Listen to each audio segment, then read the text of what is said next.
حمد کہ اللہ کی تعریف کہ ہم اللہ کی تعریف کیوں کرتے ہیں. اللہ تعالیٰ کی جو ہستی ہے وہ تو ہے ہی قابل تعریف. اب آپ جہاں بھی نگاہ بڑھائیں، اپنے اندر دیکھیں، اپنے باہر دیکھیں، تو اللہ کی نشانیاں بکھری پڑی ہیں. اللہ تعالیٰ بھی فرماتے ہیں کہ میری نشانی کا تفکر کرو. اور قرآن پاک میں 756 جگہ اللہ تعالیٰ نے فرمایا کہ میری نشانی کا تفکر کرو، یعنی غور و فکر کرو. یہ تفکر انسان کو پتہ نہیں کہاں سے کہاں پہنچا دیتا ہے. جو ایک لمحے کا تفکر ہے وہ یہ کئی ہزاروں سالوں کی باتیں میرے یہاں سے افسر بھی نہ کرتے ہیں. سوچنے کی بات یہ کہ ہم اللہ کی تعریف کیوں کرتے ہیں. اللہ کی تعریف اس لیے کرتے ہیں کہ اللہ ہے ہی ہستی ایسی جو تعریف کے قابل ہے، کیونکہ اللہ نے ساری کائنات کو تخلیق فرمایا.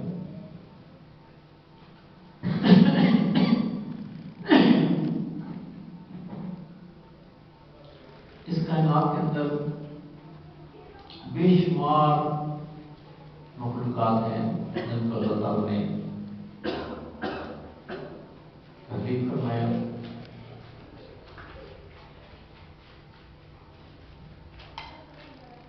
بے شمار عالمین کو تخلیق کیا. ہم دیکھتے ہیں کہ انسان یہاں سے پہلے عالم ارواح میں تھا، تو عالم ارواح کی اپنی ایک زندگی ہے، بہت بڑی زندگی ہے. اب ہم نے وہاں کتنا عرصہ گزارا یہ اللہ کی بات کر جاتی ہے، کیونکہ یہ ہمارے اپنے شعور سے معاورہ باتیں ہیں.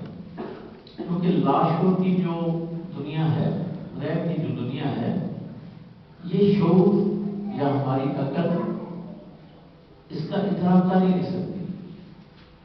کیونکہ جو لاشعور کی دنیا ہے بہت وسیع دنیا ہے. یا میں شعور کی دنیا یا میں جو ظاہری آنکھوں سے نظر آتی ہے یا ظاہری حواس سے ہم جس دنیا کو دیکھ رہے ہیں، یہ بڑی ہی محدود حواس ہے. لاشعور لامحدود حواس.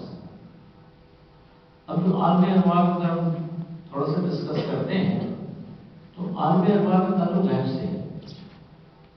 انسان غیب سے آ گیا، یہاں کچھ عرصہ گزارتا ہے ظاہر کی دنیا میں، پھر غیب میں گم ہو جاتا ہے.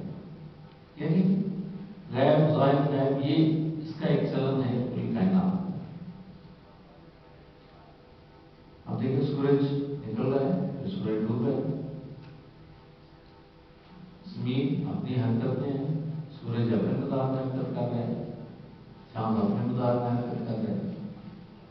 تو عالم ارواح جب ہم دیکھتے ہیں، ڈسکشن کرتے ہیں کہ یہ عالم ارواح کیا ہے، ایسا عالم جس میں تمام روحیں موجود ہیں. یہ جتنی اس دنیا میں آتی ہیں روحیں، یہ اگر عالم ارواح میں نہ موجود ہو تو یہاں آنا ان کا زیر بحث نہیں ہے. وہاں کی بھی زندگی ہے جیسے ہماری یہاں کی زندگی ہے، عالم ارواح کی بھی زندگی ہے. وہاں بھی انسان کھاتا پیتا ہے، سوتا ہے، جگتا ہے، خوش ہوتا ہے، غمزدہ ہوتا ہے. وہاں بھی ایک پوری زندگی ہے. اور علماء باطن جو ہے وہ ایک بات بتاتے ہیں کہ جن لوگوں کی واقعیت عالم ارواح میں ہوتی ہے وہی اس دنیا میں بھی عالم سے واقعیت ہوتی ہے، ادروائز اس کی واقعیت نہیں ہوتی. یعنی یہ جو ہمارا تعارف ہے، یعنی ہم لوگ جتنے بیٹھے ہوئے ہیں، یہ یہاں کا تعارف ہے. یہ ساری جو رشتہ داریاں ہماری عالم ارواح کی ہیں.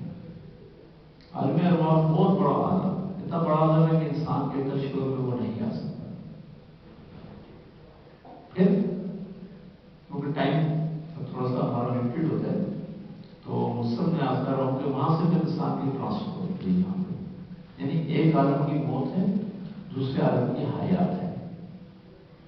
اب موت کا لفظ جو ہے وہ روحانی دنیا میں وہ نہیں ہے، اس لغت میں نہیں ہے، بلکہ یہاں انتقال ہے. کیا آپ عالم ارواح سے منتقل ہو گئے، اس دنیا میں آتے ہیں. اس دنیا کو عالم ناسوت کہا جاتا ہے. آپ لوگ یہاں تشریف لے آتے ہیں اور یہاں آنے سے پہلے انسان ہے، جو بھی جاندار ہے، ہم حیوانات کو دیکھتے ہیں، چلے پرندوں کو دیکھتے ہیں، تو یہ اس کی زندگی آپ نے آباد میں سے یہاں آنے کے بعد ہے. آپ دیکھیں اگر انسان کی بات کرتے ہیں تو انسان تقریباً 9 ماہ اپنی ماں کے پیٹ میں رحم کے اندر رہتا ہے. اب آپ کہتے ہیں اللہ کی تعریف، تو بھائی اللہ کی تعریف نہ کریں تو کیا کریں کہ بچہ ماں کے پیٹ میں ہے اور اللہ تعالیٰ اس کی ساری ضروریات کو پورا کر رہا ہے.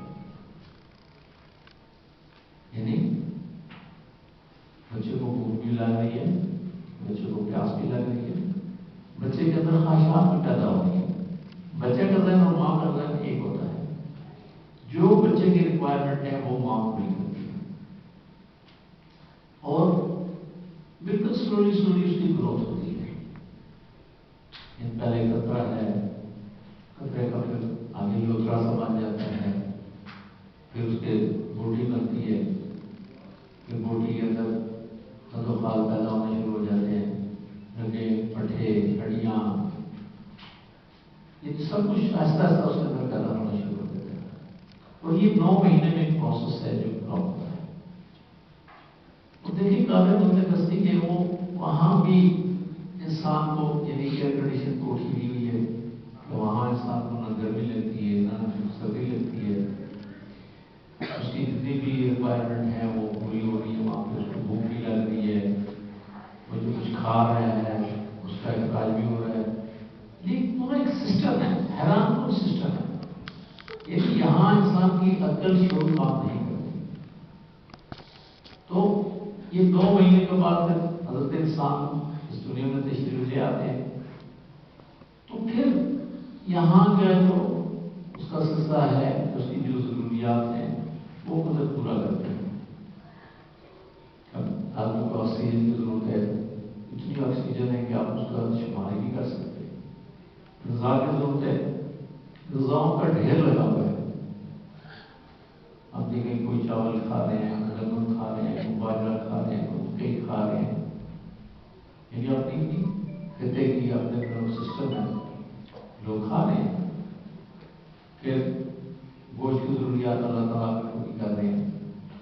آپ کو فروٹ اتنے قسم کا عطا کر رہے ہیں کہ آپ اس کو بھیج نہیں سکتے. اور فروٹ ہر فروٹ ایک دوسرے سے الگ ہے.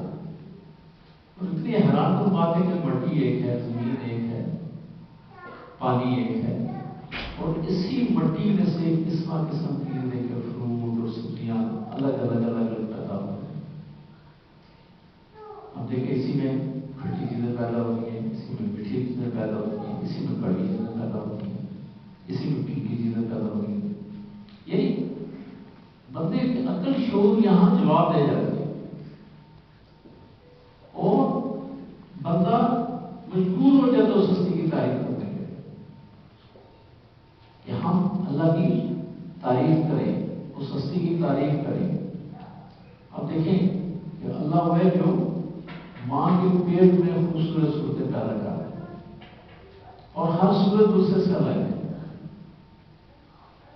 اب دیکھیں جلد کے سیل ہیں یہ ایک دوسرے کے ساتھ نہیں ملتے، یا تو انگلیاں نہیں ملتی ہے جو فنگر پرنٹس ہیں، پاؤں کی انگلیاں نہیں ملتی، پاؤں کے جو فنگر پرنٹس ہیں وہ نہیں ملتے، کسی کے جو جلد کے سیل نہیں ملتے، اس کے اعضاء کے سیل ایک دوسرے سے نہیں ملتے. تھوڑا سا بیچ تو کر گئے لیکن ایک جیسے نہیں ہوں گے. ابھی تک اربوں خربوں لوگ پیدا ہو چکے ہیں، آئندہ بھی ہوں گے، لیکن کسی بندے کی چیزیں ایک دوسرے سے نہیں. آواز ہر بندے کی مختلف ہے، سوچ ہر بندے کی مختلف ہے، خیالات ہر بندے کی مختلف ہے. اور یہاں دیکھتے ہیں اللہ تعالیٰ فرماتے ہیں میں نے معین مقدار سے پیدا فرمایا. معین مقدار ہی آپ کو نظر آتے ہیں، ہر جگہ نظر آتے ہیں. سیب کی اپنی مقداریں ہیں، آم کی اپنی مقداریں ہیں، انسان کی اپنی مقداریں ہیں، بکری کی اپنی مقداریں ہیں، پہاڑوں کی اپنی مقداریں ہیں، زمین کی اپنی مقداریں ہیں، سورج کی اپنی مقداریں ہیں، چاند کی اپنی مقداریں ہیں، ستاروں کی اپنی مقداریں ہیں. ہر جگہ ایک مقدار کا قانون کام کر رہے ہیں. پھر اگر انسان اپنے اندر دیکھے تو انسان کے اندر اتنے لاشمار اعضاء جو کام کر رہے ہیں. اور ہر اس کا بھی اپنے معین مقدار ہے. اب یہ نہیں کہ انسان کے کام بن گئے تو نہ فون تک کہانی چلے گی، اس کی بھی لمٹس ہے. جب انسان چھوٹا ہوتا ہے بالکل چھوٹے چھوٹے کام ہوتے ہیں، تھوڑا سا بڑا ہوتا ہے ذرا بڑھ جاتے ہیں. اسی طرح آنکھیں چھوٹی چھوٹی ہوتی ہیں، پھر آنکھیں بھی اس کی بڑھوتری ہوتی ہے، بازو چھوٹے چھوٹے ہوتے ہیں، آپ کی ٹانگیں بھی چھوٹی چھوٹی ہوتی ہیں. ان ساری چیز چھوٹے چھوٹے ہوتے ہیں، پھر آہستہ آہستہ میں گروتھ ہوتی ہے، لیکن ان کی بھی ایک لمٹ ہے. کہتے ہیں انسان کا اس کی بھی ایک لمٹ ہے، اس لمٹ سے اوپر نہیں جاتا. کسی انسان کا اگر 5 فٹ ہے تو 5 فٹ تک جائے گا، کسی 5.5 ہے، کسی کی 6 فٹ ہے، کسی کی 6.5 فٹ ہے، تو وہ وہاں تک رہے گا. اب یہ بھی ہوگا نہیں کہ انسان 100 فٹ کا ہو گیا. یعنی اتنی اللہ تعالیٰ کی لمٹ ہے ہر چیز پہ. ان اللہ اللہ تعالیٰ قدرت جو ہر چیز پہ کام کر رہی ہے، اللہ تعالیٰ ہر چیز پہ قادر ہے. یہ جتنی بھی تخلیق ہے، چاہے چھوٹی سے چھوٹی ہے، بڑی سے بڑی ہے، ساری کی تخلیقات جتنی بھی ہو رہی ہیں یہ اللہ کے حکم سے ہو رہی ہے اور اللہ کی ذہنی نگرانی ہو رہی ہے. اور اللہ تعالیٰ کی نگرانی فرماتے ہیں. اب نگرانی فکر کیا ہے؟ اس میں بے شمار فرشتے رکھے ہوئے ہیں، اس کی ڈیوٹیز ہیں. آپ دیکھیں کہ جہاں جو آپ کو ہوائیں نظر آتی ہیں، ابھی دیکھیں کل کتنا طوفان آیا، کتنا زبردست قسم کا یہ ہواؤں کا کتنا زبردست سسٹم ہے. یہ سارے کا سارا فرشتے چلا رہے ہوتے ہیں، کچھ انسان ان کی ڈیوٹیاں ہوتی ہیں وہ چلا رہے ہوتے ہیں. اسی طرح آپ دیکھیں بارش کا نظام ہے، بارش برستی ہے، اس پہ بھی فرشتے ڈیوٹی دے رہے ہیں، انسان بھی وہاں پہ ڈیوٹی دے رہے ہیں. بلکہ جہاں بھی آپ دیکھیں گے تو اللہ تعالیٰ کی اپنی گرفت ہے. یہ سارا اللہ تعالیٰ کے ذریعے نگرانی کام ہوتا ہے. رشتے سوال ہی پیدا کرتے ہیں، ظاہر ہو اللہ تعالیٰ کے حکم کی خلاف ورزی کریں، یہ سوچے بھی. اسی طرح جو اللہ کے ساتھ کام کرنے والے لوگ ہیں، جن کو ہم تدبیر کے لوگ کہتے ہیں، تدبیر کرتے ہیں اللہ تعالیٰ کے ایڈمنسٹریشن کے لوگ ہیں، وہ لوگ بھی اپنا ذہن نہیں استعمال کرتے.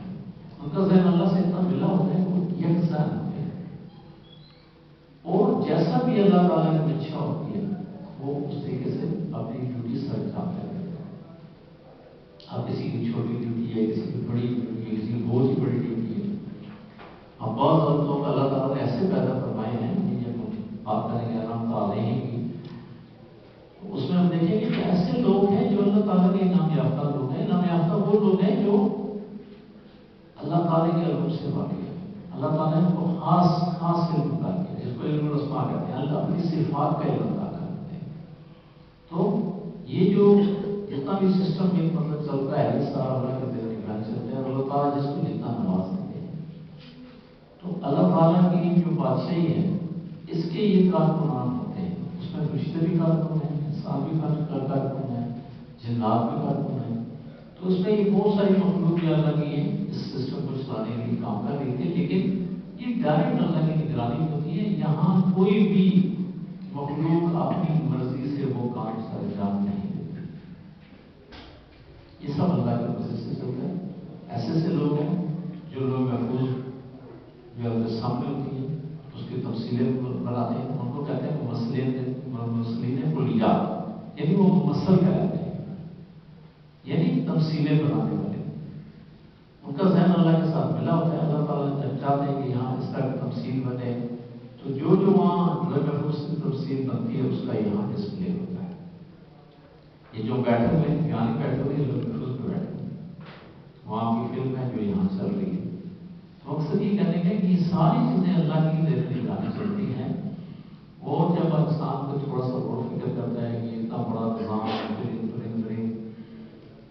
رشتے، انسان، جنات، حیوانات، نباتات، پہاڑ، جبال، یہ زمین ایک زمین ہی ہے، اربوں کے حساب سے زمینیں اللہ نے پیدا کر دی ہیں. جس طرح ہماری زمین ہے تو یہاں جو مخلوق آباد ہے، اس طرح کروڑوں اربوں کھربوں کی تعداد میں زمینیں جہاں اللہ تعالیٰ نے انسانوں کو پیدا کر رکھا ہے وہاں بھی انسان ہے. اسی طرح پورا نظام وہاں چلتا ہے. ہر سیارے میں دنیا آباد ہے، بہت سارے سیارے میں دنیا آباد ہے. تو کہنے کا مقصد یہ کہ یہ جب انسان دیکھتا ہے تو بے اختیار اللہ کی تعریف پہ مجبور ہو جاتا ہے کہ اللہ تعالیٰ ہے ہی قابل تعریف ہستی ہے. پھر یہ دیکھیں کہ بھی اللہ کی تعریف کون کرتا ہے. اب جہاں جہاں بھی آپ کی مادی حواس یا روحانیات یا باطنی حواس کام کرتے ہیں، آپ دیکھتے ہیں کہ کوئی بھی مخلوق اللہ کی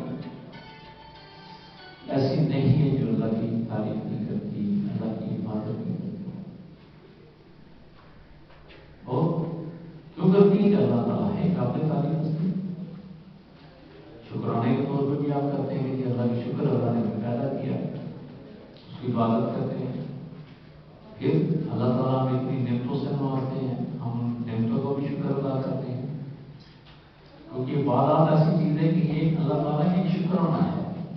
یہ شکر ہے اللہ کا کہ اللہ نے ہمیں پیدا کیا، نعمتوں سے نوازا. دن رات اللہ تعالیٰ اپنی نعمتوں سے نوازتے ہیں. تو آپ کوئی بھی مخلوق دیکھیں گے، چاہے چھوٹے سے چھوٹا کیڑا ہے، گھوڑا ہے، وائرس ہے، جراثیم ہے، یہ بڑی سے بڑی مخلوق ہے، چاہے انسان ہے، جنات ہیں، حیوانات ہیں، نباتات ہیں. اب دیکھیں اگر سمندر میں جائیں تو ویل مچھلی اور اس سے بھی بڑی بڑی مخلوقات ہیں، وہاں بھی اللہ کی عبادت کر رہے ہیں. آپ پرندوں کو دیکھیں، سارے پرندے عبادت کر رہے ہیں. انسان جو ہے وہ عبادت کرتے ہیں. جب انسان اللہ کو کوئی بھی نام سے پکارتے ہیں، انسان کو اللہ کہتے ہیں، گاڈ کہتے ہیں، رام کہتے ہیں، بھگوان کہتے ہیں، ایک کہتے ہیں، ایلیا کہتے ہیں، گرو کہتے ہیں، رام کہتے ہیں، کوئی بھی نام کسی نہ کسی جگہ آپ دیکھیں وہ کوئی سی بھی نام سے وہ اللہ کو پکار رہے ہیں. کوئی قدرت کہتا ہے، کوئی نیچر کہتے ہیں، یعنی کوئی بھی اس کو نام دے، ماننا پڑتا ہے، ہر حال میں مانے اور اللہ کی عبادت کرتے ہیں. تو ہر وہ عبادت کرتی ہے. اب سے صحیح ہے کہ انسان کو اللہ نے ایک فضیلت دی ہے کہ اللہ تعالیٰ نے انسان کو اشرف المخلوقات بنایا، اور اس لیے اشرف المخلوقات بنایا کہ اللہ تعالیٰ نے اس کو علم الاسماء عطا کر دیا، اپنی صفات کا علم دے دیا. کسی بھی نوع کو، چاہے وہ فرشتے ہیں، جنات ہیں، نباتات ہیں، حیوانات ہیں، کوئی بھی ہے، کسی نوع کو یہ علم عطا نہیں کیا گیا جو اللہ تعالیٰ نے انسان کو عطا کیا. اور اس علم نے انسان کو اللہ کا نائب خلیفہ بنا دیا. اسی علم کے ذریعے انسان جو ہے وہ اللہ کی خدائی کا ایک کارکن بن جاتا ہے. اللہ کے کارکن کے وہ طور پہ کام کرتا ہے، اس کا ذہن اللہ سے مل جاتا ہے. اللہ تعالیٰ اس کو اپنا بنا لیتے ہیں، وہ اللہ کو اپنا بنا لیتا ہے. وہ ماس اللہ کچھ سوچتے ہی نہیں. وہ کہتے ہیں جہاں سے بھی کوئی شروع ہوتی چیز اللہ سے ہوتی ہے، جہاں اینڈ ہوتا ہے اللہ سے ہوتا ہے. تو کہنے کا مقصد یہ کہ جہاں ماس اللہ کچھ نہیں ہو، ہر چیز کو اللہ کی معرفت سے دیکھتے ہیں، اللہ تعالیٰ کی معرفت سے سمجھتے ہیں. اور جب اللہ کے سامنے، وہ اللہ کے سامنے، اللہ نے ان کو اپنا لیا، انہوں نے اللہ کو اپنا لیا، انہوں نے اللہ کو پہچان لیا، اللہ نے ان کو پہچان لیا، تو پھر دوری تو ختم ہو جاتی ہے. اور اللہ کے ساتھ اتنے اٹیچ ہو جاتے ہیں کہ وہ ماس اللہ کچھ نہیں سمجھتے. اور ایسے لوگ ان کی زبان سے جو چیز نکلتی ہے قدرت اس کو پورا کر دیتی ہے. لیکن بے شمار اس کے دادا صاحب دیکھ لیں، حضرت خواجہ غریب نواز دیکھ لیں، محمد مریض سرکار دیکھ لیں، حضور بلند بابا وغیرہ دیکھ لیں، بابا تاج الدین آدمی، بے شمار بہت بڑی لسٹ ہے. ابھی شاہ کا غریب پٹائی رحمۃ اللہ علیہ کا کورس بھی چل رہا ہے، تاج شہباز قلندر ہے. یہ اتنی بڑی لسٹ ہے کہ آپ گنتے جائیں، نام گنتے جائیں گنتے جائیں تو ان کی لسٹ ختم نہیں. یہ ایسی ہستیاں ہیں جو اللہ کے ساتھ اٹیچ ہیں. اس کے اوپر اللہ تعالیٰ نے انبیاء کرام کو پیدا کیا. انبیاء کرام کی ہستی ایسی ہے جن کو خصوصی علوم سے نوازا گیا. پھر انبیاء کرام سے یہ جو علوم ہیں یہ اولیاء کرام کو منتقل ہوتے ہیں، اور جتنے بھی انبیاء کرام ہیں وہ اللہ تعالیٰ کے عارف ہوتے ہیں. وہ اللہ کو پہچانتے ہیں، اللہ سے غلام ہوتے ہیں، ان پہ وحی نازل ہوتی ہے، اور وہ اللہ کے کلام کو عام کرتے ہیں، اللہ تعالیٰ کی باتوں کو عام کرتے ہیں. اللہ تعالیٰ نے ان کی سلیکشن اس لیے کی ہوتی ہے کہ لوگوں کو فلاح کا راستہ دکھائے، لوگوں کو خیر کا راستہ دکھائے. لوگ یہ بریوں سے بچیں، اچھائیاں اختیار کریں، اور اللہ تعالیٰ کی شان کو تفکر کریں، غور و فکر کریں. اب دیکھیں حضور نبی کریم علیہ السلام کی زندگی ہم دیکھتے ہیں تو ہمارے حیات زندگی کیا ہے؟ سوائے تفکر کی کچھ نہیں آپ کہیں گے، کیونکہ نماز اس وقت تھی نہیں. وہ تو معراج کی تشریف لے گئے، پھر آرڈر ہوئے نماز کا. ہم کہیں گے حضور تو وہاں ہمارے گھر میں نماز ادا کرتے تھے، یا ہم کہ علی وہاں تلاوت کرتے تھے تو وہی تو نازل ہی نہیں ہوئی تھی. یہ تو کتنے عرصے بعد جا کے وہی نازل ہوئی. حضرت ابراہیم السلام تشریف لائے, انہوں نے اللہ کا کلام پیش کیا, اقرا بسم ربک الذی خلق, تو وہاں سے ایک سٹارٹ ہوا. تو سوچنے کی بات ہے کہ حضور نبی کریم علیہ السلام اتنا عرصہ وہاں غار حرا میں کیا کرتے تھے. تو جتنے بھی انبیاء کرام کی زندگیاں دیکھتے ہیں, غور کرتے ہیں, ان پہ ہم دیکھتے ہیں کہ تفکر ان کا جو ہے پیٹرن, یعنی تفکر کا پیٹرن کیا ہوتا ہے, وہ غور و فکر کرتے رہتے ہیں. شروع سے ان کے اندر آپ نے حضرت ابراہیم علیہ السلام کا ہم قصہ پڑھتے ہیں, آپ سورہ بقرہ پڑھ لیں, آپ کو پورا اس کو قصہ ملے گا. جب انہوں نے غور کیا کہ آج یہاں ایک کون سا ہے ایک ہستی ہے جو اس کائنات کو چلا رہی ہے, تو آزاد نام وہ حضرت ابراہیم صاحب کے چچا لگتے تھے لیکن یہ ابا کہتے تھے, تو وہ بت بناتے تھے. تو بڑے غور سے ابراہیم صاحب ان کے بتوں کو دیکھتے تھے کہ بنا رہے ہیں کہ اپنے ہاتھ سے بنا رہے ہیں, اس بنائی ہوئی کو پوج رہے ہو.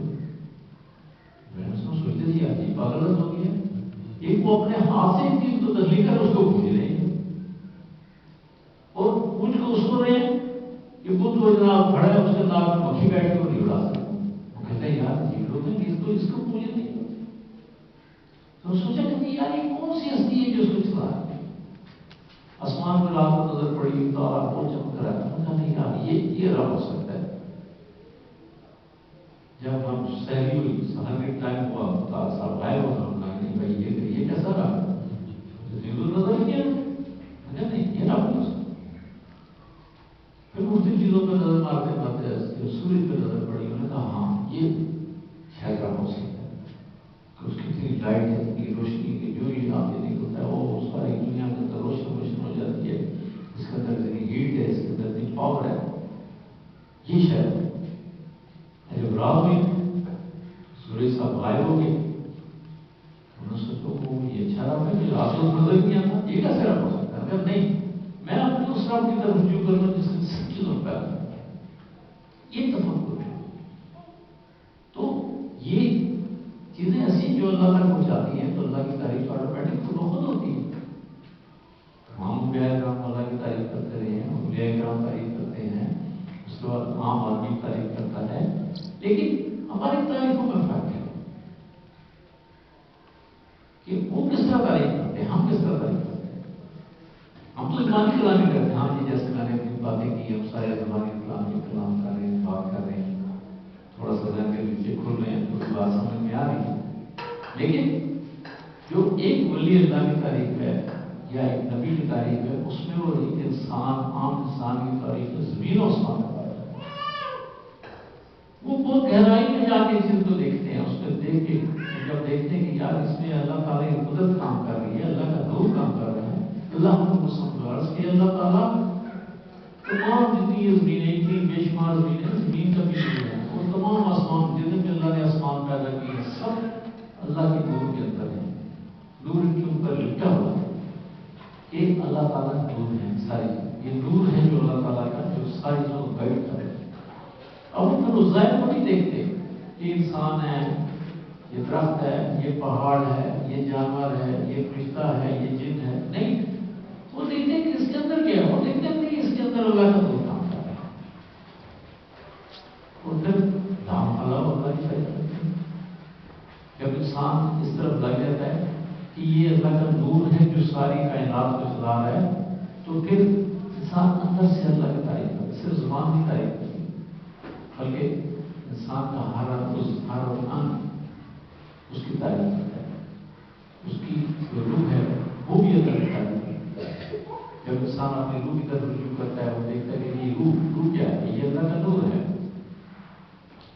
اللہ تعالیٰ فرماتے ہیں کہ انسان ناقابل تصور ہے, یہ قرآن ہے کہ یہ ناقابل تصور ہے, میں نے اس کے اندر اپنا نور بن دیا. یہ روح جو اللہ کا نور ہے, اور یہ نور جو روح سے ملتا ہے, اس سے ملاپ کرتا ہے. یہ باڈی نہیں کرتی, ہم باڈی کریے اللہ کو روتے ہیں, باڈی کے ساتھ روتے ہیں. ہم ظاہر کے آنکھ سے اللہ کو دیکھنا چاہتے ہیں, بھائی کس طرح دیکھیں, اس کی تو سکت ہی. جب اللہ تعالیٰ جیسے عالم ارواح کی بات کریں, جتنی بھی روحیں پیدا کی, تو اللہ تعالیٰ نے سب سے پوچھا الست بربکم, کیا میں تمہارا رب نہیں ہوں.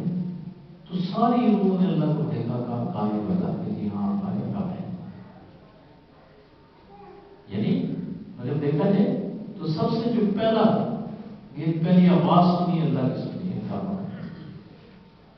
پھر تو سب کھلی جو نظارہ کیا وہ اللہ کا کیا، جو ہم کلامی میں برداشت کی.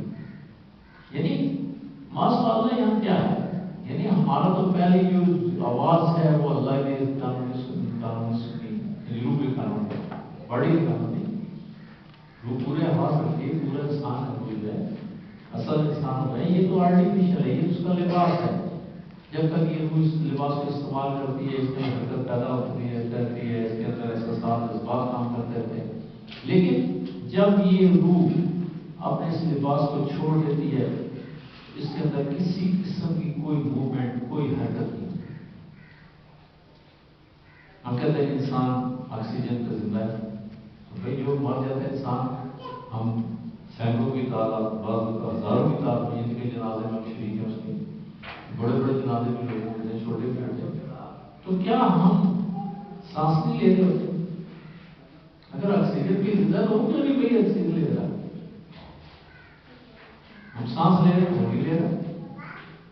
یہ وہ جو اصل چیز ہے سانس لینے والی جو روح ہے وہ اس کو چھوڑ کے جا چکی ہے. جب ہماری روح بھی ہمیں چھوڑے گی، ہم نہ آنکھ سے اٹھا سکیں گے، نہ ہمیں سانس کا ڈر رہے گا، نہ ہمارے کان سماعت کام کرے گی، نہ کوئی کا گویائی کام کرے گی، نہ ہمارا دل دھڑکے گا، نہ ہمارا معدہ کام کرے گا، نہ ہمارے پھیپھڑے کام کریں گے، نہ جگر کام کرے گا، نہ لب لبا کام کرے گا، نہ ہاتھ پاؤں کام کریں گے. کوئی موومنٹ بالکل ساکت ہو جائے، ختم. تو یہ روح کس نے پیدا کی؟ اللہ نے پیدا کی. اللہ کا نور ہے، اور یہ نور پھر روح سے ملتا ہے.